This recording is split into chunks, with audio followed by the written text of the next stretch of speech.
పోలవరం నిర్మాణంలో కీలక ఘట్టానికి ప్రభుత్వం ముహూర్తం సిద్ధం చేసింది. స్పిల్వే కాంక్రీట్ పనులను ఈ నెల 30న మొదలు పెట్టనుంది. మరోవైపు నాబార్డ్ నుంచి రుణం అందుకునేందుకు చంద్రబాబు ఢిల్లీ వెళుతున్నారు. పోలవరంతో పాటుగా మరికొన్ని ప్రాజెక్టులకు వారం రోజుల వ్యవధిలో శంకుస్థాపనలు జరగనున్నాయి.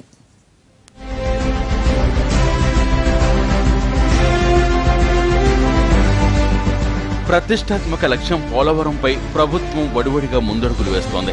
దాదాపు 2 ఏళ్ల తీవ్ర ప్రయత్నం తర్వాత లక్ష్యానికి అనుగుణంగా పనులు జరపగలుగుతోంది.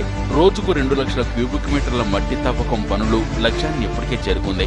వివిధ కంపెనీల భాగస్వామ్యంతో సీఎం వారం రివ్యూతో పరిస్థితి చక్కదిద్దారు. దీంతో కీలకమైన స్పిల్వే కాంక్రీట్ పనులకు ఈ నెల 30న శంకుస్థాపన చేయనున్నారు. దీనికి కేంద్ర జలవనరుల మంత్రి ఉమాభారతిని ఆహ్వానించనున్నారు.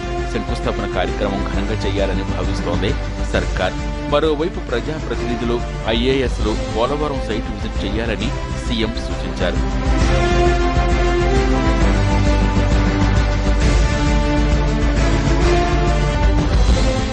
ఇదిలా ఉంటే పోలవరంకు నాబార్డు రుణంపై క్లారిటీ వచ్చింది. మొదటి విడతగా ప్రభుత్వం 2900 కోట్ల నిధుల కోసం ప్రతిపాదనలు పంపగా కేంద్రం నాబార్డు ద్వారా 1981 కోట్లిచ్చేందుకు సిద్ధమైంది. ఇవాళ ఢిల్లీలో జరిగే కార్యక్రమంలో ఈ రుణాన్ని రాష్ట్ర ప్రభుత్వానికి అందించనున్నారు. ఇందుకు ముఖ్యమంత్రితో పాటు మంత్రి దేవినేని ఢిల్లీ వెళ్లారు.